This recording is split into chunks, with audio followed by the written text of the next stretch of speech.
नमस्कार, capital TV देख रहे हैं आप। मैं हूं आपके साथ पूजा। बड़ी खबर आपको बता रहे हैं, 2024 चुनाव के लिए ममता बनर्जी ने पीएम पद को लेकर अपनी दावेदारी ठोक दी है।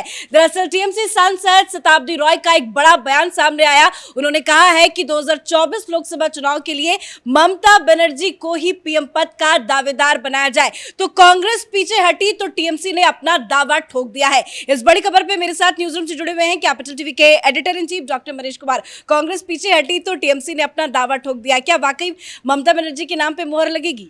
देखिए, रावण जो था ना, 10 चेहरे थे उसके, है ना। अभी 10-10 प्रधानमंत्री बनेंगे। अभी एक दिन बीता भी नहीं, 24 घंटे भी नहीं बीते हैं और प्रधानमंत्री बनने का जो सपना लेकर के वो अंदर क्या कहते हैं, वो लड्डू फूटना शुरू हो गया कि भाई अब तो राहुल गांधी नहीं, हम बनेंगे। अभी देखिएगा 2 दिन के बाद आएगा, नीतीश कुमार कहेंगे हम बनेंगे, फिर स्टालिन कहेंगे हम बनेंगे, केजरीवाल कहेगा हम बनेंगे, शरद पवार के लोग कहेंगे शरद पवार बनेंगे, उद्धव ठाकरे भी बोल सकते हैं। ये रावण के 10 अलग अलग फेस हैं और सब अपने अपने राज्यों में। मेरे इस वाक्य को मार्क करके रख लीजिए, चुनाव के दौरान सारे लोग अपने अपने राज्यों में इसी चीज को कह के प्रचार करेंगे कि सरकार अगर बन गई, मोदी अगर हार गए तो हम बनेंगे और हम बनेंगे। तो इसका मतलब क्या हुआ?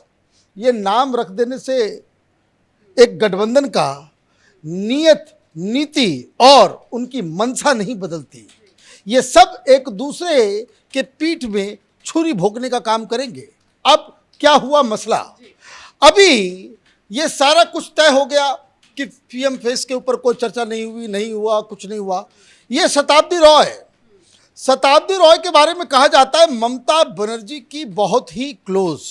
और जब शताब्दी रॉय बहुत फेमस बंगाली फिल्म एक्ट्रेस है और जब उसे टीएमसी में लाया गया था बहुत फैन फेयर के साथ, और आप कभी भी इस तरह की गैदरिंग अगर आप देखेंगे तो शताब्दी रॉय को बिल्कुल साथ में रखती है ममता बनर्जी।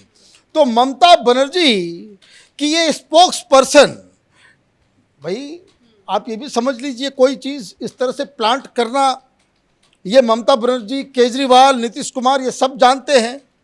बाकायदा उनका बयान आता है, वो कहते हैं कि देखिए 2024 में अगर कोई प्रधानमंत्री के लिए सबसे बेस्ट उम्मीदवार है तो वो ममता बनर्जी है। वो चीफ मिनिस्टर अच्छी रही हैं, बंगाली भी है और उनके जैसा नेता कोई नहीं, उससे ज़्यादा पॉपुलर लीडर कोई नहीं है। ये कह के उन्होंने दावेदारी ठोक दी। अच्छा, दावेदारी ठोक दी तो कम से कम कांग्रेस पार्टी की तरफ से या किसी और की तरफ से या टीएमसी की तरफ से कोई इसका डिनायल आता, तब तो बात समझ में आता कि भाई किसी ने कह दिया। अब टेलीविज़न पे खबर अभी कुछ देर पहले आई कि शताब्दी रॉय ने दावा ठोका। तो एक और राज्यसभा के मेंबर हैं माजिद हुसैन, वो महाराष्ट्र के, पहले वो शरद पवार के साथ थे, वो अभी टीएमसी में हैं। माजिद मेनन साहब वो टीवी पे अवतरित होते हैं, उनसे भी पूछा जाता है कि भाई ये कहा गया है, तो उन्होंने साफ साफ कहा कि इसमें बुराई क्या है, भाई कोई ना कोई तो प्रधानमंत्री बनेगा। अगर विपक्ष जीतेगी, राहुल गांधी अपने आप को पीछे कर लिए तो कोई ना कोई तो आगे आएगा और वो चेहरा जो है वो ममता बनर्जी से बेहतर कोई नहीं है। तो हम लोग इकट्ठा लड़ेंगे लेकिन ममता बनर्जी बनेगी पीएम। अब केजरीवाल भी एक दिन के बाद कहने वाला है कि भाई हम तो 2 राज्य में, ममता बनर्जी तो एक राज्य में है, सिर्फ बंगाल के बाहर ममता का कुछ नहीं है। आम आदमी पार्टी तो नेशनल पार्टी है, नेशनल पार्टी का जो चीफ मिनिस्टर है।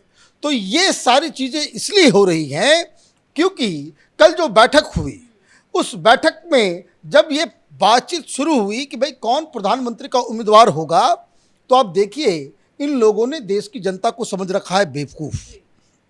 इनको लगता है कि जनता को बेवकूफ़ बनाया जा सकता है। तो वहाँ बाकायदा बेंगलुरु की मीटिंग के अंदर, विपक्ष की मीटिंग के अंदर ये बाकायदा तय किया गया कि हर सीएम पीएम का उम्मीदवार है। तो ये कैसी विपक्षी एकता? ये आप ये समझिए, नहीं आप इसमें शातिर दिमाग देखिए कि इन लोगों ने समझ लिया है कि पब्लिक बेवकूफ़ है। जिस तरह से हमने अलग अलग राज्यों में ये फ्री बिजली फ्री पानी दे करके पब्लिक को बेवकूफ़ बना दिया।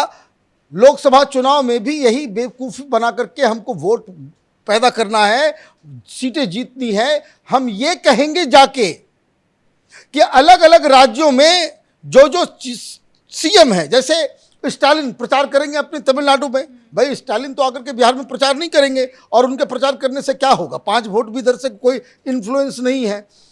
तो तमिलनाडु के अंदर स्टालिन प्रचार करेंगे तो वो ये कहेंगे कि हम बनेंगे, पहला तमिल बनेगा प्रधानमंत्री, तो उससे क्या होगा, वोट ज़्यादा आएगा। अब जैसे इसने शुरू कर दिया कि ममता बनर्जी बनेगी पीएम, पहला बंगाली बनेगा पीएम, अब तक कोई बंगाली नहीं बना है। फिर दिल्ली में आकर के केजरीवाल कहेंगे मैं सबसे ईमानदार, कट्टर ईमानदार, देखिए। तो ये इस तरह की चालबाजी, इस तरह की चीज़ें, ये तथाकथित भानुमति का कुनबा, कहीं का ईंट कहीं का रोड़ा, है ना, इन लोगों ने ये पब्लिक को बेवकूफ़ बनाने के लिए ये सारे काम इन लोगों ने किए। क्योंकि अब ऐसे में विपक्षी एकता में दरार नहीं आएगी, क्योंकि केजरीवाल भी अपनी दावेदारी ठोकेंगे, आपने समझाया, नीतीश भी बोलेंगे, तो आगे क्या होगा? आगे होना क्या है, कुछ नहीं होना है। सीट बंटवारे पे ये गठबंधन खत्म होने वाला है। अभी देखिए कुछ देर पहले अभी मायावती आई सामने, मायावती ने कहा कि बकवास है ये किस तरह की बातें ये लोग कर रहे हैं। और मैं आपको बता दूं, ये ऑलरेडी ममता बनर्जी अलग ढंग से बातचीत कर रही है, अलग ढंग से ये दावा ठोक रही है, तो इसका मतलब क्या हुआ, एकता तो अभी नहीं है। अब जो बड़ी खबर आ रही है, सुशील मोदी, ये कल हम लोगों ने ब्लैक एंड व्हाइट में भी बताया था कि अचानक से ये उठ के चले आए। प्रेस कॉन्फ्रेंस में नीतीश कुमार नहीं थे, लालू यादव नहीं थे, तेजस्वी यादव नहीं थे, और उन्होंने कह दिया, ये खड़गे साहब ये कौन सी दुनिया में रहते हैं कि झूठ बोलो ऐसा कि जिसको बाद में कोई उसको काट न सके। पब्लिक के सामने आप झूठ बोल रहे हो। यही काम नीतीश कुमार ने किया था कि केजरीवाल का प्लेन का टाइम था। अरे भाई, केजरीवाल प्राइवेट प्लेन से गया था। अब वो केजरीवाल नहीं कोई इंडिगो से ट्रेवल करे, अब वो चार्टर्ड प्लेन से चलता है। तो चार्टर्ड प्लेन का कोई टाइम होता है, 2 घंटे का आप आगे बढ़ा दो, पैसे तो तुम्हारी जेब जाना है, तुम्हारी जेब से क्या जाए, पंजाब की सरकार के पैसे जा रहे हैं। तो वो आपने कह दिया कि उनके प्लेन का टाइम हो गया। कल फिर यही काम खड़गे साहब ने कर दिया कि कुछ लोग, नीतीश कुमार वो चले गए, उनका हवाई जहाज का ये था। अरे भाई, वो प्राइवेट प्लेन से आए 3 आदमी, उनके मन के अंदर की इच्छा थी कि भाई उनको कन्वेनर बना दिया जाएगा। कन्वेनर का नाम नहीं चुना गया, कन्वेनर के नाम के बजाय जो है वो कह दिया गया कि भाई 11 लोगों की कमेटी होगी, मतलब एक कन्वेनर नहीं होगा, 11 कन्वेनर होगा। मैं बता रहा हूँ, ये पूरा रावण वाला सिस्टम है।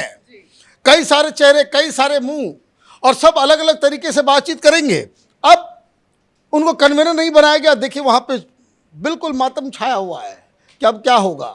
हमारा तो पूरी तरह से हमारी जो है लुटिया डूब गई।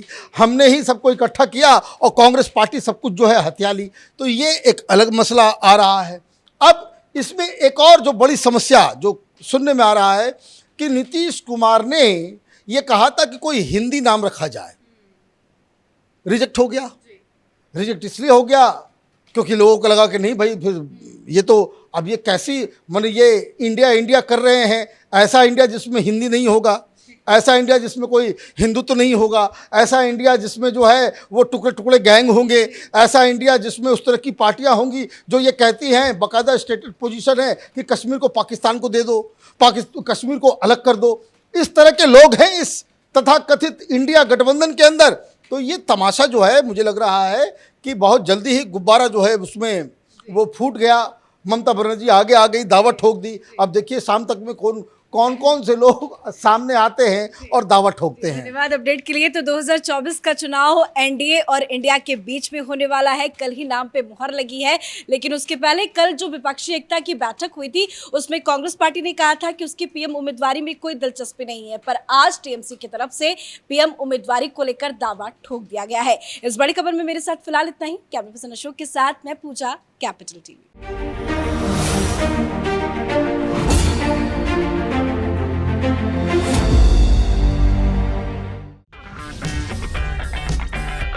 अगर आपको हमारा वीडियो पसंद आया हो तो इसे लाइक करें, हमारे चैनल को सब्सक्राइब करें और हाँ, बेल आइकन दबाना ना भूलें ताकि आप तक हमारे वीडियो की नोटिफिकेशन पहुंचती रहे। आप अपना सुझाव हमें कमेंट बॉक्स में दे सकते हैं। हमारे साथ जुड़ने के लिए शुक्रिया।